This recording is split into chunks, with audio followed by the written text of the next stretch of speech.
avec vous. Et avec votre esprit. Évangile de Jésus-Christ selon saint Luc. Gloire à toi, Seigneur.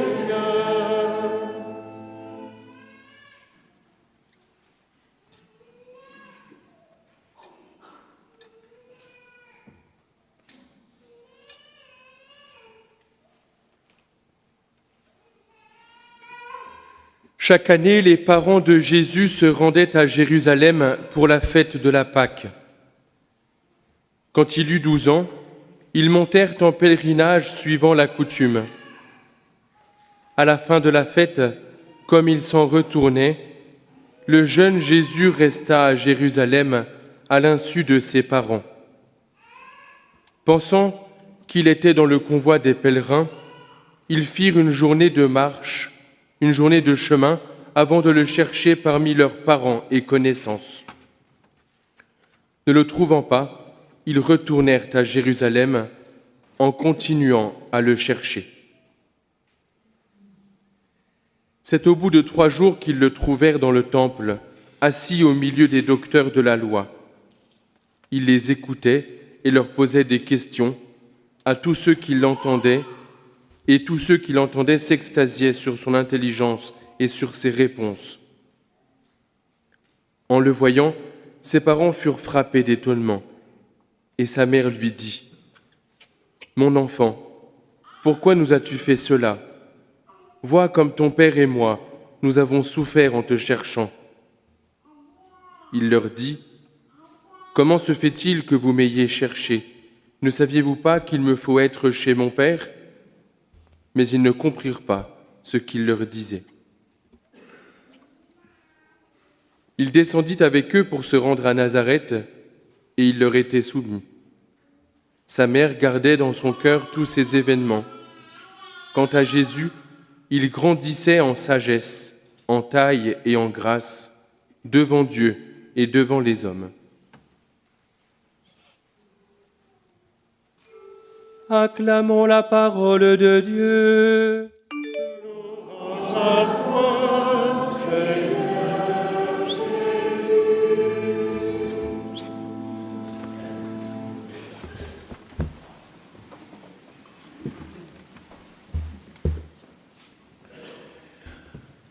Qu'il est beau ce temps de Noël.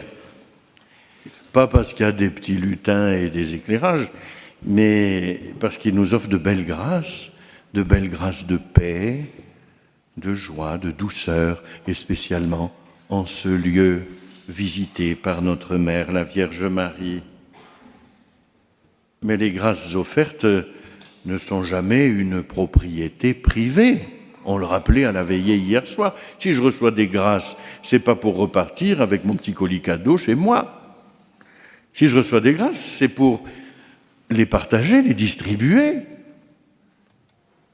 La Vierge Marie, en ce lieu béni, a su distribuer toutes les grâces qu'elle a reçues depuis 360 ans et nous en bénéficions aujourd'hui.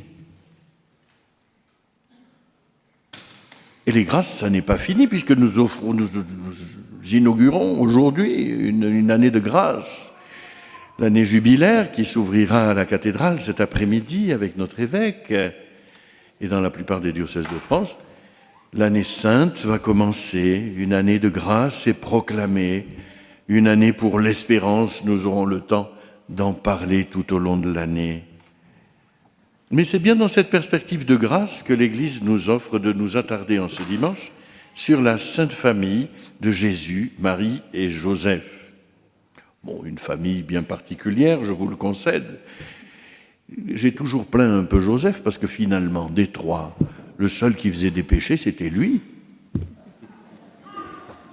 Ce qui n'est pas une place facile. Une famille unique, mais une famille unique pour le Fils unique.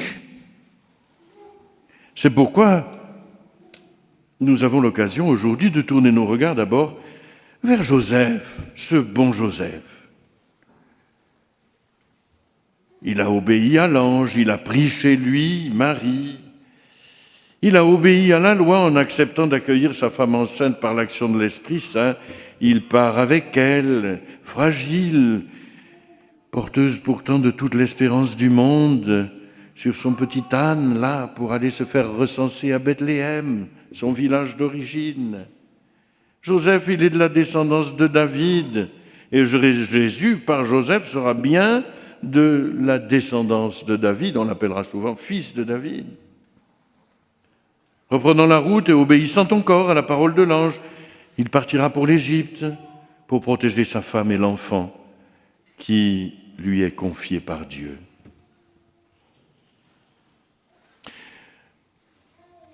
Saint Joseph, c'est un peu l'oublié, hein. La Sainte Vierge, Jésus, bien sûr. Saint Joseph, là-bas. Hein. Je me souviens, j'avais une dame qui s'occupait des fleurs à la paroisse. Et alors évidemment, la Sainte Vierge avait toujours des fleurs.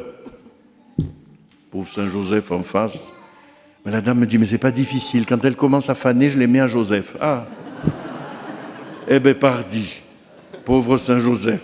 C'est tout ce à quoi il avait droit. Moi, j'aime bien entrer dans le regard de Joseph. Il aime sa femme. Il aime Dieu qui a pris le visage de Marie, celle qu'il chérit. Quand il regarde son enfant, il voit le portrait de sa femme. Et oui. Il sait le lien tout particulier qu'il y a entre Dieu et son épouse. Et il contemple l'enfant et sa mère avec l'amour et le respect que l'on doit à Dieu seul. Qu'il est beau ce Joseph. Joseph, c'est l'homme de l'intériorité, du silence, de l'obéissance à Dieu. Et puis Joseph est si humble. Il est content d'avoir un peu des fleurs à moitié fanées, vous savez. La servante du Seigneur reçoit donc comme époux l'homme le plus humble, le plus contemplatif, le plus aimant, travailleur et discret, uni à Dieu en toutes choses. Il a accepté ce projet fou de Dieu.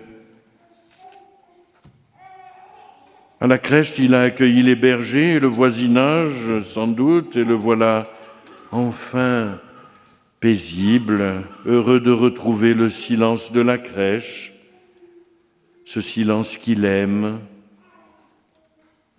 Et après le départ de tout ce monde, le voilà qui contemple Marie et Jésus dont il a la garde, trésor fragile et précieux. En Marie, il contemple le mystère de la femme, comme chaque époux est invité à le faire, messieurs. Oui, avec la douceur des hommes solides et paisibles, il a la plus noble des tâches. Il doit exercer sa paternité dans une chasteté absolue. Mais attention, comprenons bien de quoi on parle. Parce que dès qu'on parle de chasteté, tout de suite, voilà. La chasteté ne consiste pas à brimer les relations, encore moins l'intimité du couple. Elle n'est pas spécialement liée à la continence. Être chaste, c'est avant tout laisser l'autre libre, ne jamais le considérer comme notre propriété. Ah, eh bien oui, c'est ça la chasteté. Je ne suis pas propriétaire de l'autre. Ouais, mais c'est mon homme. Eh bien non. Être chaste, c'est être entièrement voué à la croissance de l'autre, ne pas mettre la main sur lui ou sur elle. La chasteté, elle est toujours une invitation au dialogue, au respect, au cheminement ensemble. Et ça n'est pas l'apanage des religieux ou des religieuses. Le religieux, il est appelé à vivre un célibat chaste. Il y a des célibats qui ne le sont pas. Mais les époux, c'est pareil.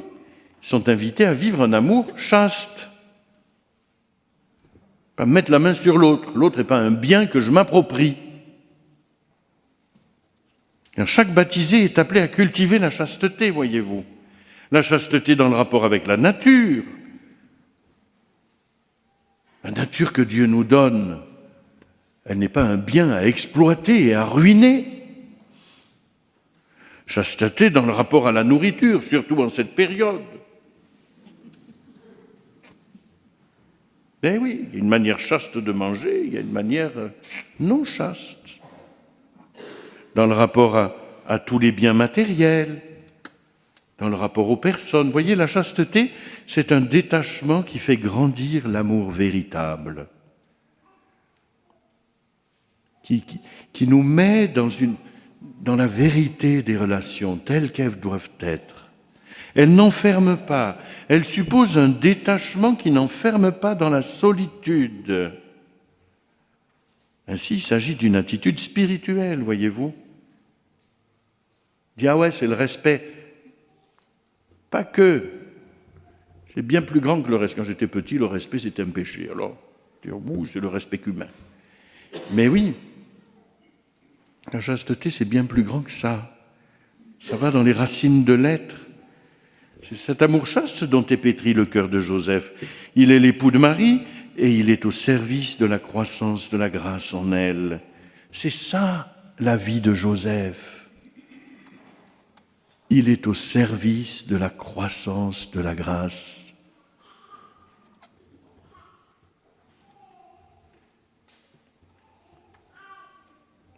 Marie, de son côté, elle ne met pas la main ni sur Joseph ni sur son enfant. L'évangile d'aujourd'hui en est le témoin. Son fils, elle lui a appris la liberté. Elle a laissé la grâce le pousser jusqu'au temple. En Marie, la chasteté, c'est le fond de son bonheur. C'est heureux, la chasteté. Et le Magnificat en est l'expression la plus sublime. Il s'est penché sur son humble servante, désormais tous les âges me diront bienheureuse. Et puis Jésus, mais Jésus, il aime ses parents, bien sûr. Il aime tous ceux qu'il croise, mais vous remarquerez qu'il a toujours cette distance qui marque l'infinie délicatesse de Dieu, qui respecte la liberté de chacun. Il ne vient pas s'imposer. En Dieu, l'amour est sublimement chaste. Et par la chasteté, l'amour est toujours plus authentique. Un amour qui ne pèse pas sur l'autre, un amour qui laisse libre. C'est dur, hein? Ben oui. On a des difficultés de relations familiales, mais laisser l'autre libre, c'est l'aimer.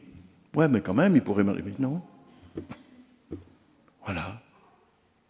Laisser l'autre libre. Et en ce sens, la Sainte Famille, elle irradie l'amour de Dieu, voyez-vous, parce qu'au cœur de cette famille resplendit la sainte liberté des enfants de Dieu. Chacun est si pauvre de lui-même que l'autre devient toute sa richesse. Voyez comme c'est beau, hein?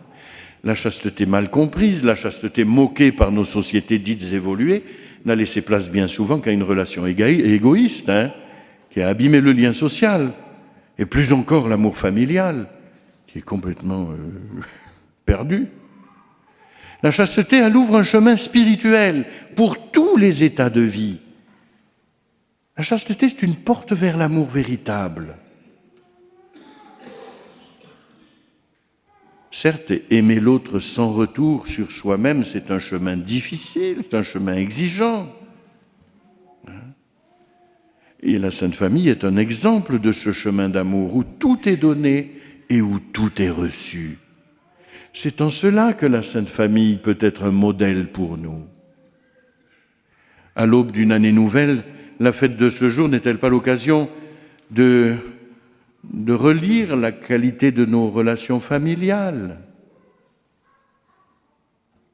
La chasteté en toute chose sera toujours un chemin de libération, chers amis, et un chemin de croissance spirituelle. C'est peut-être avec ces lunettes-là qu'il nous faut relire l'année écoulée, nos relations. Il est bon d'y réfléchir. Amen.